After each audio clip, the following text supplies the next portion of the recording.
YouTube TV does not offer a traditional record new episodes only option like cable DVRs.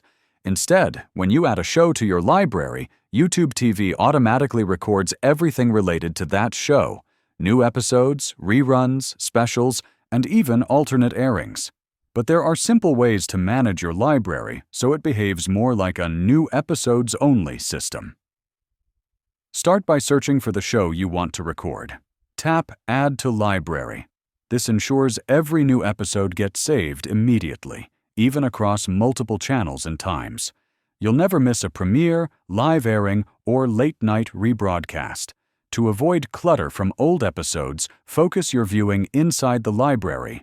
New in your library section, YouTube TV places new episodes at the top, making them easy to spot while pushing reruns and old seasons further down. You can also remove older seasons manually. Just open the show, scroll to the episodes you don't want, and choose Remove from Library. YouTube TV won't stop recording new episodes, it only clears the past ones.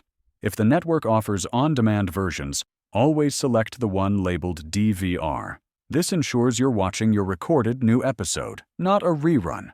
With these simple habits, YouTube TV works almost exactly like a new episodes only DVR. Reliable, automatic, and effortless.